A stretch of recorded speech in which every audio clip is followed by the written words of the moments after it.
Welcome back to my channel. Thank you for joining another episode of Connecting with Creatives, where I'm basically fulfilling my own selfish need to connect with creatives. And if you're desiring, you get to join in the conversation as well. I hope that this brings you value. I hope it brings you insight. And if nothing else, I hope it's a genuine interest of learning somebody else's story other than your own. So here I connect with my photographer friend, also a pharmacist, Kwesi, and here we go. Hello, hello. How you doing? Can you see me? Yes, I can see and hear you. Beautiful. I'm actually going to set it up to where I can have us side by side. There we go. What's your name? Where are you located? Who are you? And what do you do?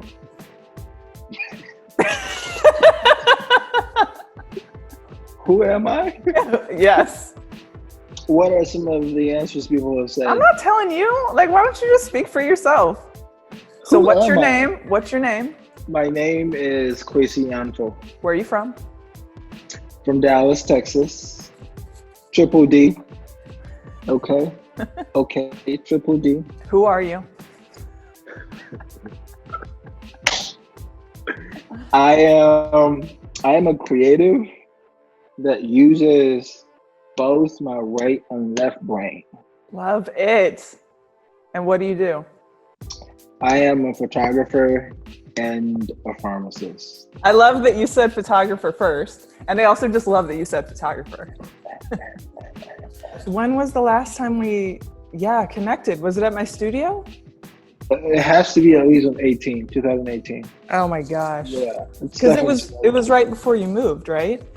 That's right. And I moved 2018. And I think we shot a couple of months before that in May or maybe April. The amount that I want to shoot with you now is indescribable. Why did you have to go so far away? I like it here though. I'm definitely interested in staying long term. How are you doing? I'm well. I'm no longer working from a pharmacist standpoint. I was shooting a little bit before COVID happened, but I am trying to get back into pharmacy world. I have interviewed for 2 positions so far. I didn't get the first one, but second one looks promising, so I'm waiting on that.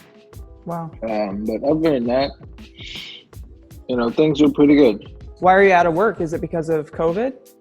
It was before COVID actually. So I hadn't taken a break basically since college. So I was like, I'll take a couple of months. And then I took a couple of months and then COVID hit. So I just never really got back to even looking. Okay, something super unique about you, and I'll probably just learn this more as we go along because there's just a lot about your story I don't know. You and I have worked together. It was on 2 projects maybe. And there was just such a creative chemistry that happened. But it was I was basically working with a stranger. You know what I mean? We never actually, I feel like there's a lot of creative relationships that I have that from people I've worked with that I know who they are, I know their story. But you and I kind of developed creatively differently in that way. So one of the many unique things about you is you're left brain and right brain. You're pharmaceutical, which maybe I'm wrong about that, but that feels very analytical, very logical.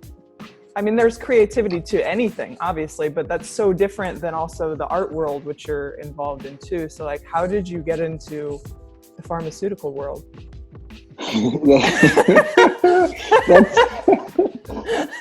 You can answer as long or as short, but I'm genuinely curious. No, so I think my creative journey really started when I was in college.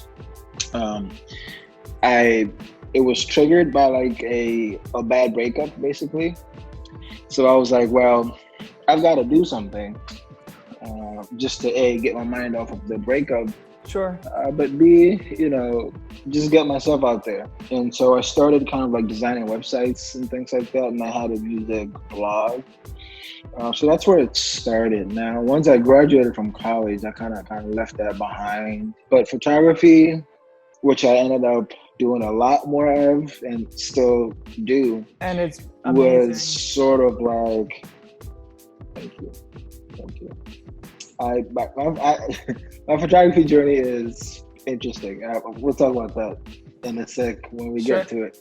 Yeah, so it happened because I was part of an organization, and what they wanted, I had been elected as a historian, so part of my responsibilities were to take photos and videos and things like that. So I got a camera to do that for the organization, and I'm like, well, since I got the camera, I might as well just use it. So that's when I really started to learn how to use it. This is 2013. This is like fall of 2013.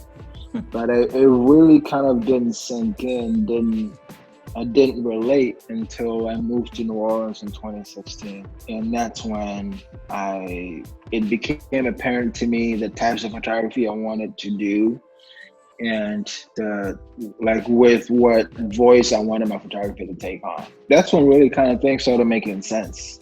Before that, it was just like taking photos of whatever. I even started a blog where I would take photos and use the photos to tell a story. Does the blog still exist? Yeah, hold on, let me look to see if I can find it. Oh God, I really hope this still exists. It's kind of cool you started doing, well, even just playing around with photography. You said 2013. That was like right around the time that I had gone like full time with my business. So it's just interesting to track that alongside when you and I met and were able to do a couple shoots together. Like, man, you have like a natural, not only gift with photography, but just the eye for it. Where do you think that comes from? I have no idea. Honesty. I also didn't know that I had a natural eye. So I was exploring this actually with my therapist, our last session, right? I actually think I'm not as confident about my work as I think I am. Interesting. If that makes sense. Yeah. Yeah. So I think my work is average. I think, not that if you give me a task, So ridiculous. not that if you give me a task, I won't like do it and I won't do it well. But I'm not like, oh man, I can't wait for you to see this, or like, oh man, my work is whatever the case may be. Like whenever people tell me, like I used to be for the longest, if I posted something and people liked it, I used to be mind blown, like, whoa, people like this stuff. Because it's so subjective, right? People's perception of what's good to them is very, very different from one person to the other. But I also, because I was never trained in photography, I never went to school for it. I didn't know that I was doing anything right necessarily. Yeah. And just because it looked good to my eye. Yeah. And there were times where it didn't even look good to my eye. But I would send it off anyway. I mean, like one of our shoots, right? Remember I told you, I think I sent you some edits and I was like, yeah. Yep. It's like a lot of those happen all the time. Like I would send something off and I'm just like, yeah, I don't know about this, And I don't know where it comes from. For a little while. You said that things started to shift for you with your photography when you moved to New Orleans, 2016, right?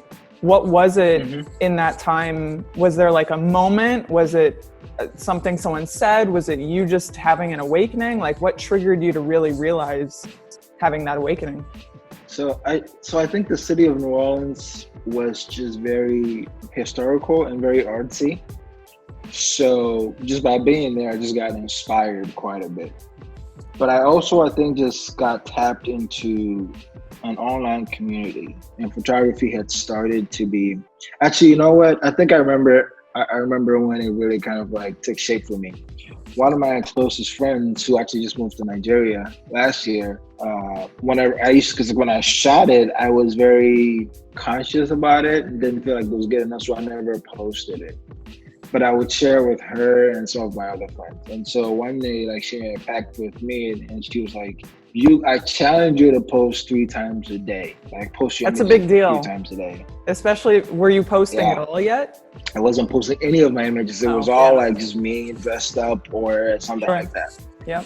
So what I ended up doing is I ended up deleting that Instagram and starting afresh, because I had the feeling, like I had the imposter syndrome. Like I felt like I didn't belong in photography, and that people didn't know me as a photographer, so people wouldn't accept me as a photographer. Sure. So if I was really gonna do it, I needed to like start afresh, where people who followed me only knew me as a photographer and nothing else. I didn't end up posting 3 times a day. I don't think I've ever posted 3 times a day, but I started posting at least once a day. I think that really kind of helped. And so with like the cities being inspiring and all of that, I was just consistently looking for work to be able to post at least once a day.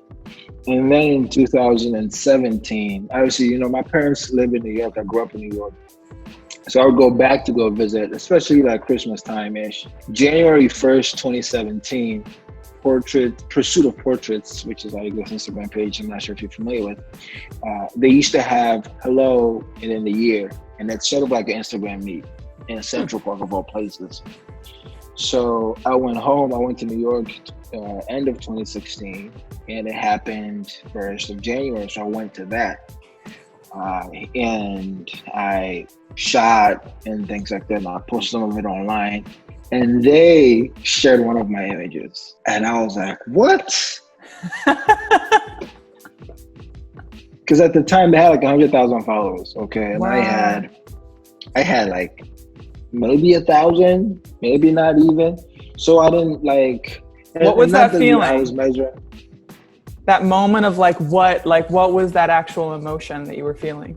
I was proud to a certain extent, but it was probably more like, what? Was shock. Like my image was that good, and you know, but like even the one that I posted on my Instagram had a lot of feedback, a lot of engagement and things like that, so that they saw it and then they shared it. I guess it really kind of like, to think about it now, make me understand that I didn't suck. Like I wasn't bad. You know, if you continue to learn, I think you can do it. I really felt like it. Like if I look back and think of a point in my photography career that I felt like I'd matured as a photographer, it was that point. Because after that, I became confident in what I was putting out, in my edits and everything. I wasn't looking to somebody's edit and try to replicate that. I was just looking to my own. And I grew exponentially from there. Do you feel like you're beyond now? Have you grown beyond that imposter syndrome? No, I have not actually. Wait, do you feel that way in the pharmaceutical world? Whoa, that's a great question. Because I feel like those are kind of two, correct me if I'm wrong, but I feel like those are the main 2 spheres that you are sort of existing and active in. Do they echo each other at all, or are they very, very different? So I don't think I feel that way. And the other thing also is like, I guess one of the things that help is I'm a specialist in my practice, right? So my specialty was in HIV medicine. So the hospital, for instance, that I used to work for, there was only 2 people who like specialized in HIV. So that brought intrinsically that brought like a level of confidence with it, right? Because like nobody else knew what you knew. Sure. But beyond that, even amongst HIV specialists, sometimes I would feel like, not that I don't belong, but I don't know enough. But it's not as bad as photography is really bad because there's a lot of really, really good photographers. There's a lot of really, really good pharmacists. Yeah. The reason why I ticket this is I'm actually really curious if school sort of helps eliminate a little bit of that imposter syndrome.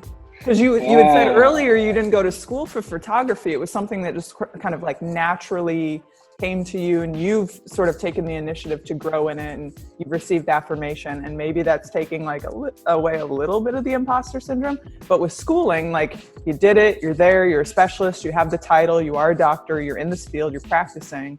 And do you think that schooling was that affirmation that kind of removed a little bit of Well, yeah, definitely. Like you said, I have the credentials, I have the degree, I'm board certified. So all of those things are like, all right, when he speaks, I think schooling definitely does help take away or chip away some of that. I don't know if my uneasiness, so to speak, with photography is something that's innate, just like by how I am, because it's very hard for me to market myself or talk about myself in any significant way. Yeah. So I don't know if that is part of it, or if I just simply think that I'm not good enough, or I just don't belong. There was a period of time in my life where I grew exponentially as a photographer versus now. Now I feel like I'm not going as, like, my growth is not this anymore. It's sort of like very like gradual. Yeah.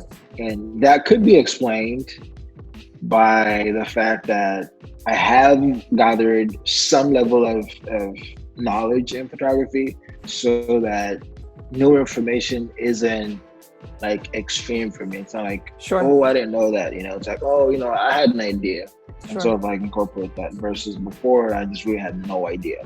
Yeah. So I was just like gulping information like as much as I can. Yeah.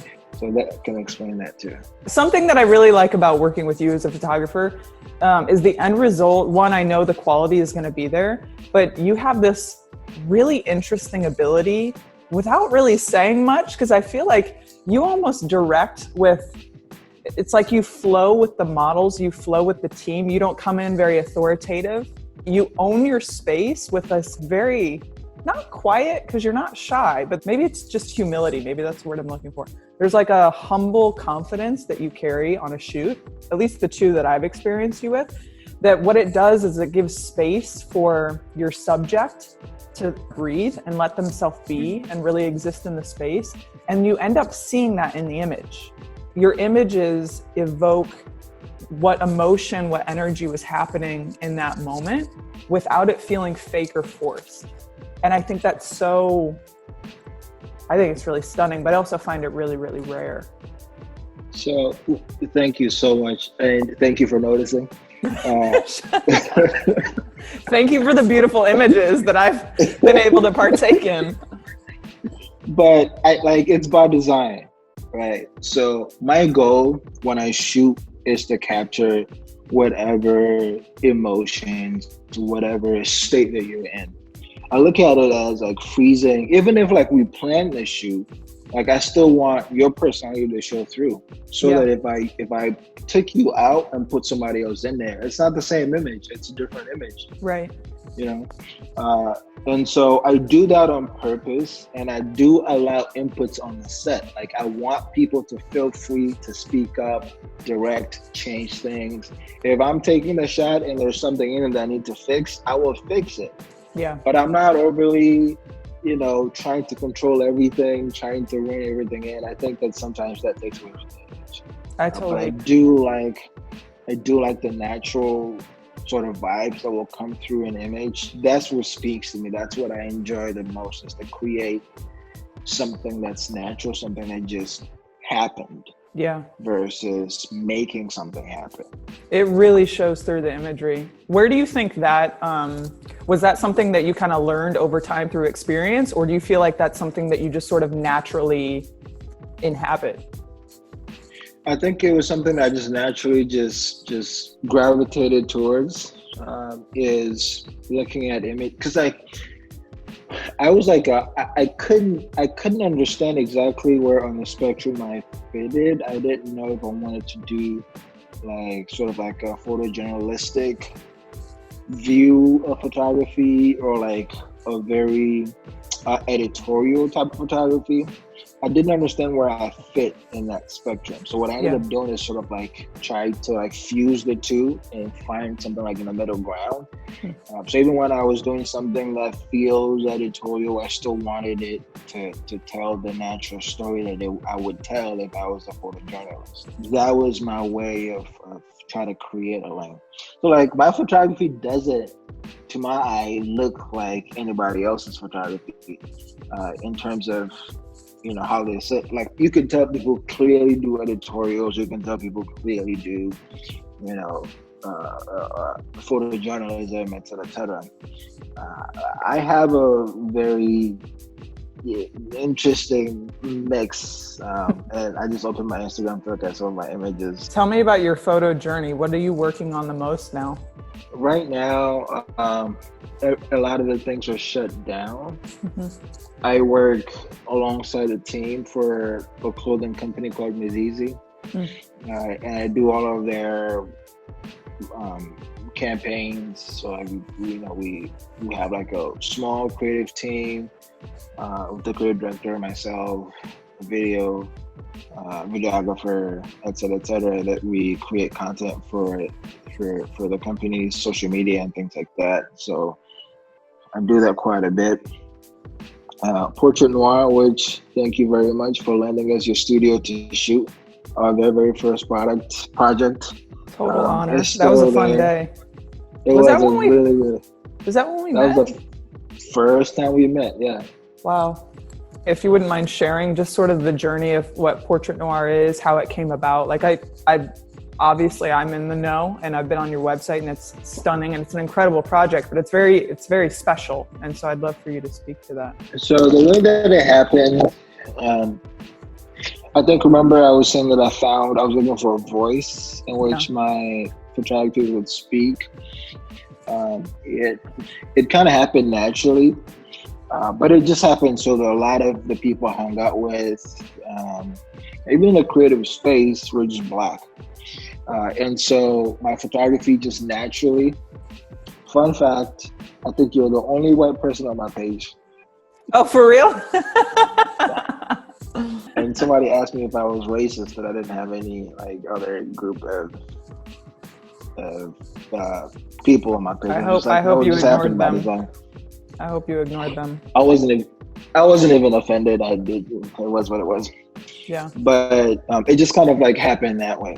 And so I had started to look for inspiration to sort of to just shoot, and whenever I Googled it, a lot of the images that came were basically just white people in a very editorial type of setting. So I was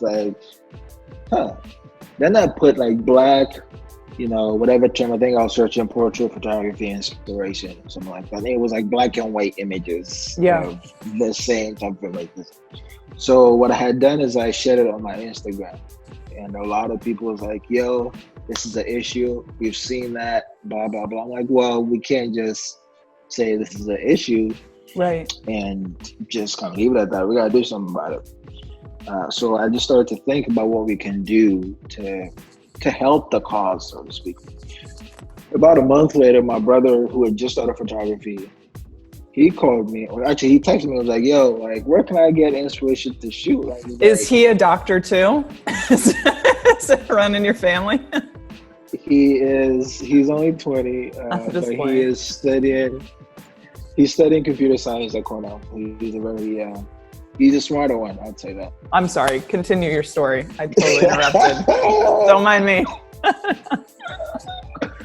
Okay, I remember. So he texted me if I had any places he can go for inspiration.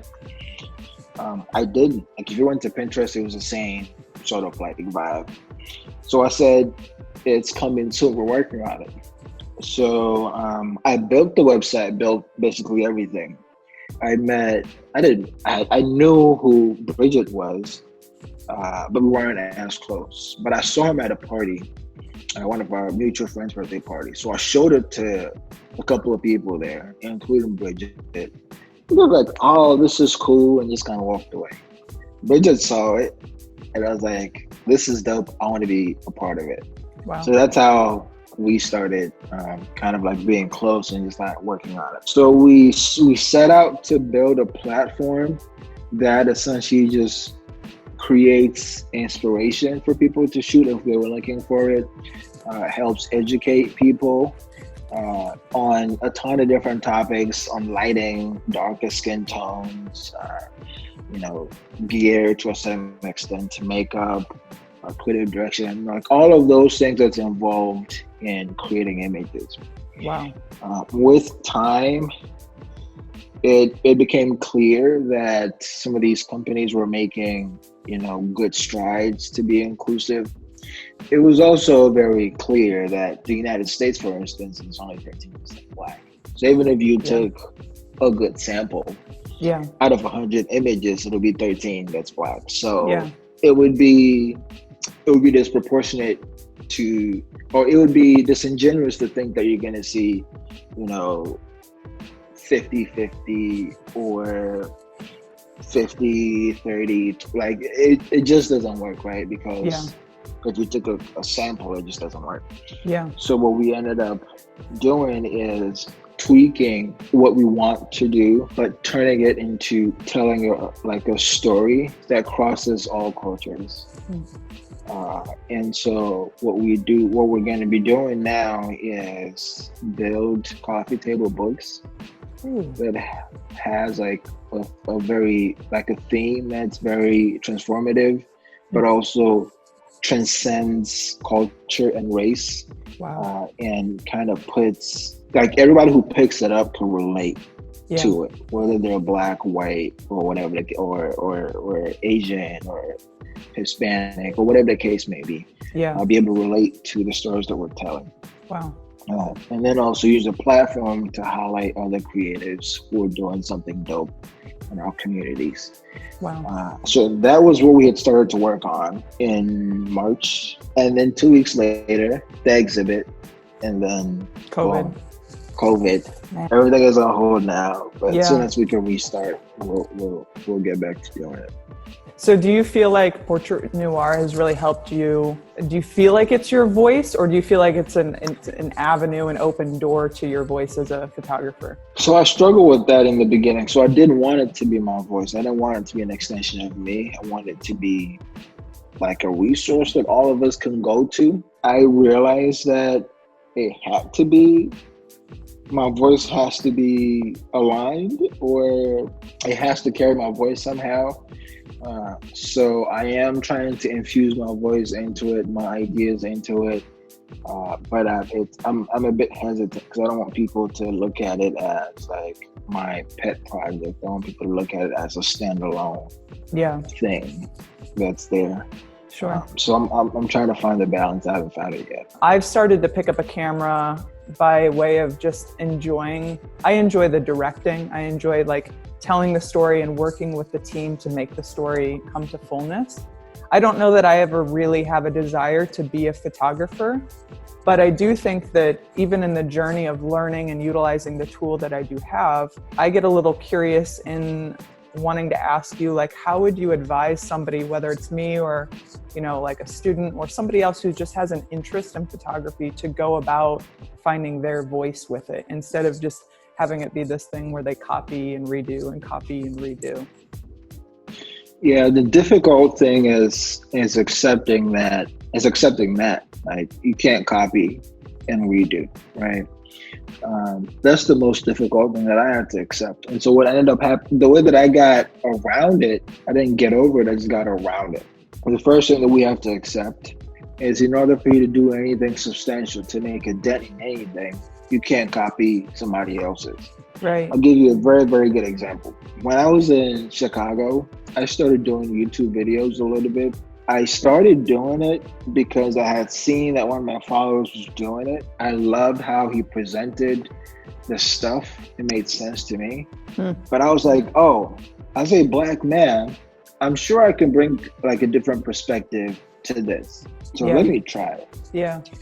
I put out maybe 4 videos with that format. Nobody said anything, nobody complained. People enjoyed it, people commented it was fun, things like that. But just sitting back, I abandoned my YouTube period because it was never my voice to begin with. It was never my voice. It was never something that I was really passionate about doing or sharing. I started doing it because I saw somebody else do it, and I was just like, that seemed like it's cool. Let me go do it. So It didn't last. It didn't last. So forget that. Forget what other people are doing and try to find you. And that's probably the most difficult thing as an artist, as you know, certainly as a visual artist, as a photographer, because it's so subjective. Yeah. And if you're not overly confident, you have to be overly confident in yourself. Like you can't be humble. If you're like a humble person, you gotta have like other people in your corner that will push your work and just put your work in people's faces. Yeah. If you're a humble person in photography, to my mind, or even in like visual arts, period, to my mind, you're not going anywhere. Because you're never gonna have the arrogance to say my work is so good to put in front of people's faces. And if people don't see your work, it doesn't go anywhere. I think I disagree with you on the language of that, though, because I would call you a humble photographer, and here's why. I think, and maybe we're just switching around our words, I think what you're saying is you're speaking to insecurity, because like people who like come across as humble, but they're really just shy, like, oh, my work's not good. Oh, sometimes that's like shyness or insecurity or whatever. But like I would look at you and I would say that I think I mentioned it earlier, you're humble and you're confident. Like I don't think putting yourself on display in a manner of saying, check out this work, this is really good, even speaking it to be good is arrogant. I think that there's a level of confidence in being able to subjectively say like, this is a good thing and here is why. But I don't think that like humility is, I don't know. I juggle with those words of insecurity and humility. Any thoughts on that? I'll offer you this. My work is not hanging on the museum wall. Yet? Okay, fine. Actually, we are working on... Okay. We're working on something. Are you hearing what I'm saying though? Like, would you consider yourself an arrogant person? No, I actually think I thought I was very confident until I had a conversation with my therapist the other day. Oh, really? Here, let me build you back up then. They'll work on healing you and I'll just build you up. Yeah. But the thing, like, I have a lot of issues putting my work in front of people. I just do. And so I feel like people who maybe can see my work and maybe put it in front of other people who need to see it for my work to be more out there aren't seeing it because I'm not putting it out there. Why do you hesitate? I don't know. I honestly don't know. Hesitate is a great word because one of my goals in therapy is reduce my level of hesitation. I hesitate across the board. Everything I do is like some level of hesitation. I have issues. We all do. Hello. Hello. Right there with you. But yeah, but you pull it together. Some of us are really, really struggling. Where do I begin with my struggle? What sparked your interest in pharmaceuticals? Like, why in the world did you want to? I didn't always want to be a pharmacist, honestly. I think when I wasn't one of those kids that like I want to be this when I grow up. When I was starting college, I wanted to be a computer scientist. My parents particularly weren't too fond of that. But like with most African parents, they want you to be three things, okay? Either you're a doctor of medicine, a lawyer, or a failure. Ooh. So, wow. Yeah. Some people would add engineer. They would accept engineer too. But other than that, anything else is a failure, basically. So being an artist is considered failure. Oh my God. That is like, what is that again? Oh. Until they start to see the benefits. Part of the reason they do that is because they have no way of helping you navigate through whatever it is that you're doing because they're just not familiar with it. So anyway, I went into college thinking I was going to do a computer science major. I did end up doing that. I stayed in the sciences, presumably because my parents probably thought I was trying to get into medicine. I wasn't. I did an internship at a hospital in the Bronx, and I knew very well that I wasn't going to get into, and I wasn't going to go to med school. I just knew that. I didn't like it at all. Which is actually very interesting because what I ended up doing is basically practicing medicine. So I think maybe junior year in college, a group of my friends were like talking about pharmacy. It's like, oh, that seems like something interesting I could do. And that literally was it. So I think after I graduated, I took a year after to work as a pharmacy technician and to take the exam and the other classes I was missing. I think it was like statistics or something weird like that. So it's just from listening to you, it sounds like the common thread, like weaving through your pharmaceutical life and your photography life, is they're both heavily influenced, and if not steered, by community. Yeah. Does that feel obvious to you? I don't think it was as obvious. It's definitely apparent in my photography, and I seek that. I don't think it was that apparent in my pharmacy career, but you're absolutely right. Yeah, that's actually a very good point. Is community important and something that was like cultivated in you from a young age? I don't think by design, but I think that because like I was born and raised to a certain extent in Ghana, and it's always, the whole village, so to speak, raises a child, right? So it's never like a family, it's never like a parent, it's like everybody lends a hand. So the community feel has always been with me. It's something that I knew as a person growing up, like, all right, everybody kind of pours into you, and at some point you try to pour into somebody by paying it forward, or try to pour back into the community that poured into you. So that's kind of like my thinking. And so even when I was leaning into those communities, I don't think that I realized it as much, just because it wasn't like out of the order. It didn't jump out like, hey, that's what you're doing, because that's what I've always been used to. I'm super intrigued by that, because even with what you were saying earlier about kind of what your vision, that's my term for what you were talking about, your vision with Portraitnoire was like, you weren't looking for it to be something that was like just your name headlining it. It was something that you wanted to resource the community with and really provide in that way. I'm fascinated just in like the difference of recognizing my own journey of like, while I grew up in a family and community is important, and I can recognize that community is important to me, and I identify that right now, which is why I'm even trying to make these connection points, right, with my creative community.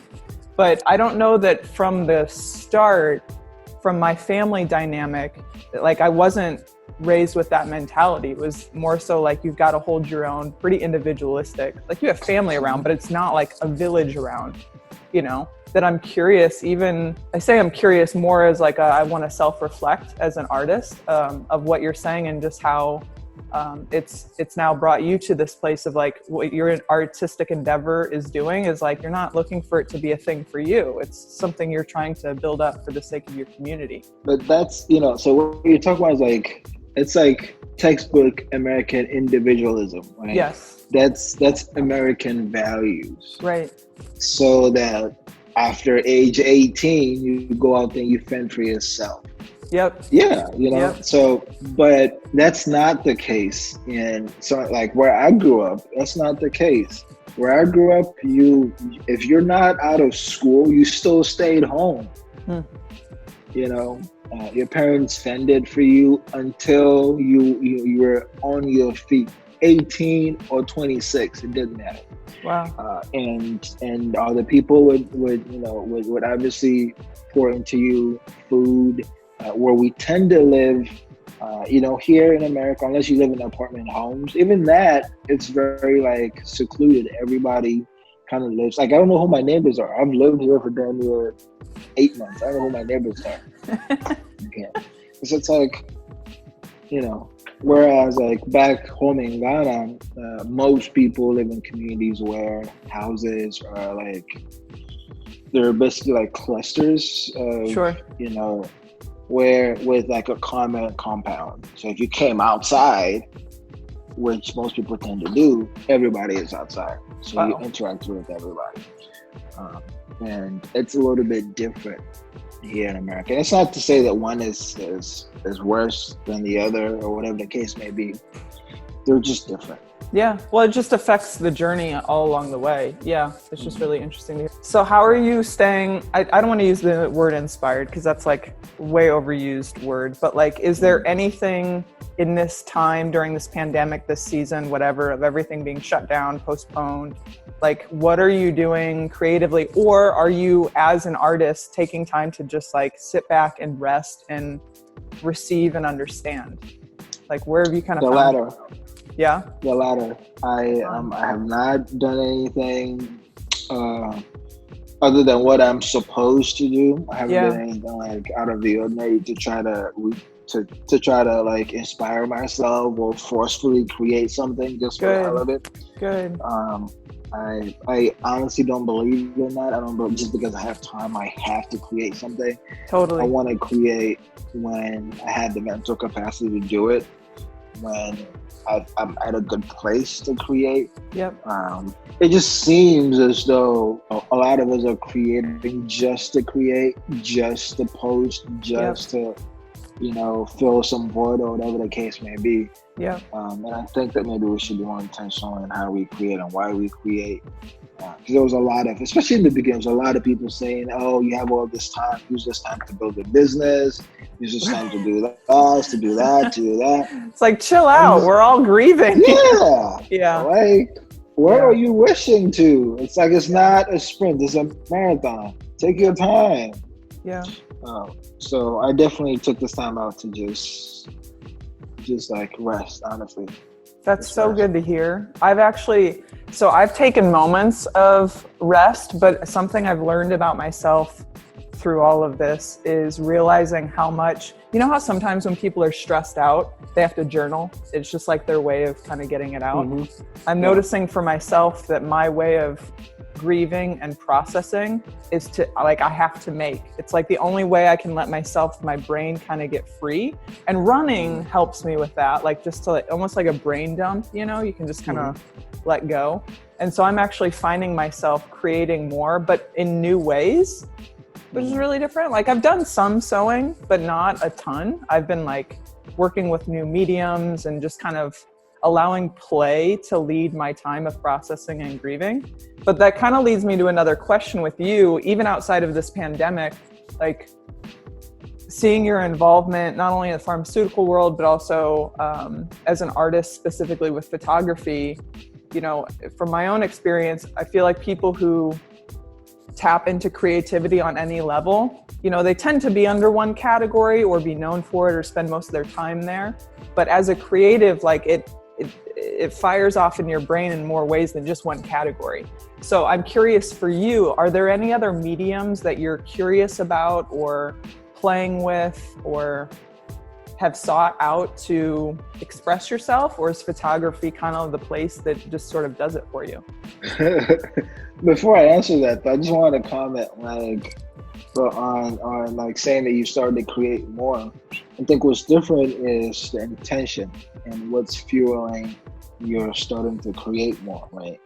So if it's a means to an end, then by all means, right? But if it's just to put work out just so people can see that you're doing something or whatever the case may be, right, or just so people can think that you're using your time usefully, right, properly, or whatever the case may be, then I'm not with that. And if it's genuinely coming from a place where you need to put something out, yeah, then I can respect that. Yeah. So to answer the question, photography is definitely a stronghold. I tried to get back to YouTube, but in my own voice, and obviously talk a little bit about photography, but other things too. I haven't done that yet. I was thinking about videography too, but not like in a large scale, or not commercially rather, but just to for very specific projects and try to tell a story that augments photography. I did start learning to code. Like on computers? Yeah. Our brains work very differently. That sounds so stressful to me. It's not as bad. So cool. It's not as bad. It was like foreign language to me. I mean, it really is another medium. Like that's an art form for sure. Wow. Once I started learning it, it wasn't as bad. It made sense in my head a little bit more than it did before. Interesting. So as an artist or just as a pharmacist, what influences you? Oh, that's a good one. Influence. Huh. Because, influence can be positive or negative, right? Yep. So I'm trying to really think of. I appreciate that. I feel like so often people are asked, like, what inspires you? What motivates you? But like you said, influence can be positive or negative. Not that one is necessarily right or wrong, but I'm curious. I would say social media influences me a lot, not in the way that I wanted to, though. So I find myself looking for another medium, albeit still socially, to try to express myself. So like I'm really exploring on Visco to see if I appreciate that more. But yeah, I'd say social media is definitely one. I want to have an impact in my community. And one of the biggest things that I grappled with was, like you said, I basically speak two languages, right? Photography and pharmacy. Which of those two languages do I want my impact to be spoken in? Does it have to be one or the other to you? Can it not be both?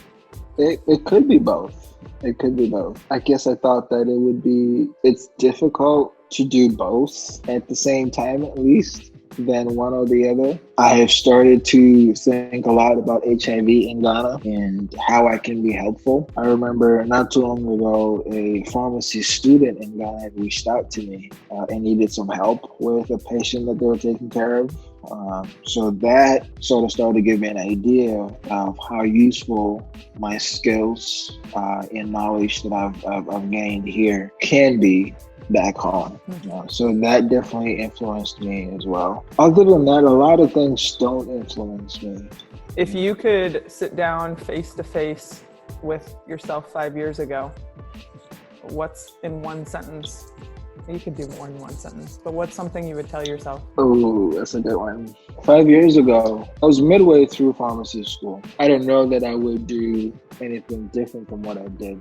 So I would have told myself to be more persistent. Not annoying, just more persistent to the things that I wanted to do that maybe I didn't get the chance to do, or maybe got told no. Maybe I'm too obedient, like a no or a couple of no's is usually like all it takes for me to move on. I've met a couple of people who are very persistent, and I think that it has served them well. Imagine yourself sitting across from you 10 years from now, the Kwesi 10 years down the road. What would they say to you now?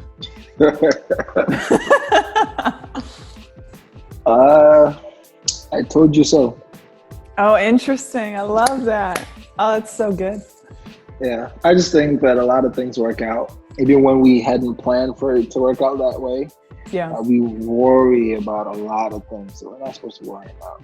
I think a lot of things you don't have any control over. I want to do one word. I don't know what it would be called. I'm going to say a word and you have to fire off one word response. Whatever comes to mind from this word.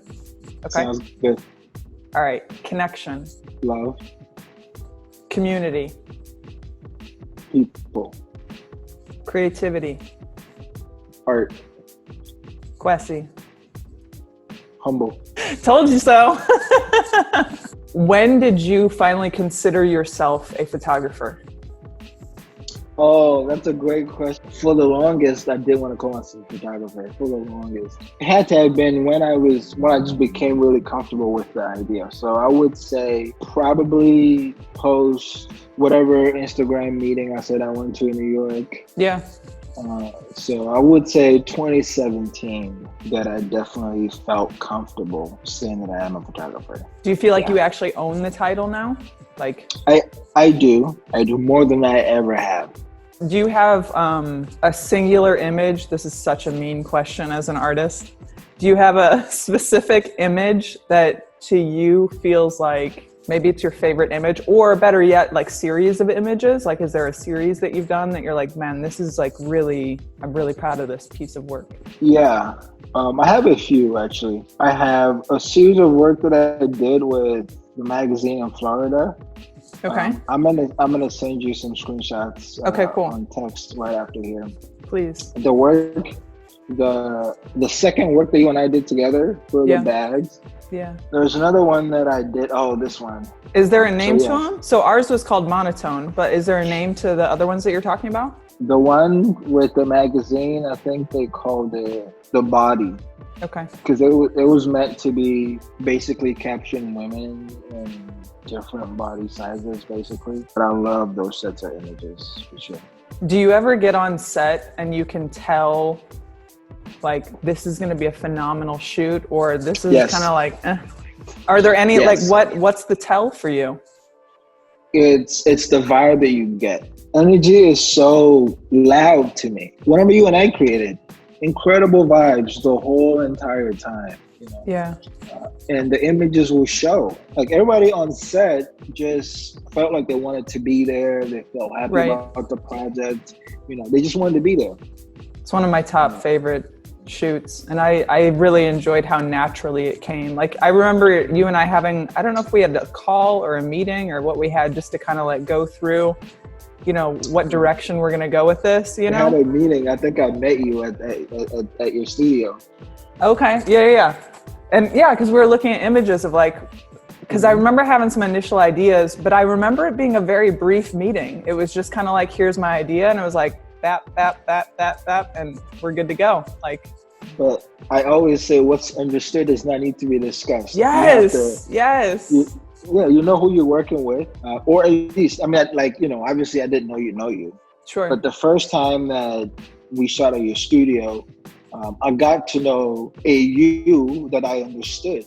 Yeah. So I immediately knew, or had a good idea of the types of images you would want, and understood, you know, just by you telling me and showing me images, I got a good sense of what you were looking for. Yeah. Easy. I think that was the first time too I had ever shot any behind the scenes footage for anyone. Oh yeah? I was just so marveled at what you guys were doing, because I didn't really know. When Bridget set the whole thing up, she was just like, hey, I need the studio. I was like, yeah, of course. You know, her and I, like, I need to connect with her. She's amazing. Bridget is so but yeah, it was just like, once you guys were in there, I was like, I feel like someone needs to capture this. Like, you guys were capturing the moment, but the rest of the world needed to see, like, the full moment, you know? What was happening. Yeah, it was so Actually, cool. ever since then, I've been so passionate about trying to get behind the scenes. Really? Yeah, because it tells a story that people don't see, and it's not always glamorous. Like when we're shooting, the set isn't always glamorous. It's not always everything planned out. Sometimes we have disagreements. Like, you know, we pull back to the side to talk about something. So we think something, like, all of those things I think are okay when a shoot is happening. Yeah. And I want people to be able to see that. It's not like, oh, this is just a great set. Boom, boom, boom, boom, boom. Right. True creativity Thank you for too. doing that, by the way. Yeah, totally. Yes. It was just kind of like an impromptu thing. I also think it's important, even what you're saying about, and correct me if I'm wrong on this, even what you're saying about, like, wanting people to be able to see, like, the full picture of it, of what's going on behind the scenes. I think that's really important in an American narrative, where so often people of color are used in shoots and in advertising for the sake of building brand and boosting economic from people not of color, that it's important to see, especially the initiative that you're doing, pushed, cultivated, built by, ideated by, directed by, captured by people of color. Yeah. It tells a different story. Absolutely. So I think, kudos to you. That's amazing. You are admirable, my friend. Oh, thank you. Thank you. For real. I appreciate your time. It's good to connect with you. Very good. I hope you have a wonderful weekend. And I also just want to say, like, I want to go back a quick moment as we end here and honor you in the space that you're at, of knowing what you need in this time, not only with therapy, but also to be resting as a creative. I think that's so powerful and so important. And for you to voice that, and with such, like, confidence and peace, like, I just really commend that. No, for real. Because I do think that a lot of the narrative right now is like, you have time, be productive, whatever productive means. Do this. And for you to be so willing to be like, here's what I actually need to do, is powerful and impactful. So I just want to honor you. Remember when I said, thank you so much. Remember when I said, like, a lot of things don't influence me? Yeah. Yeah. That's one of them. It's a beautiful thing, my friend. I'm okay. All right, dude. Thank Let's you. not have it be 2 years before we connect again, please. Yeah, I know. And whenever things open up, we should definitely plan something. Yes. Let's do another shoot. My God.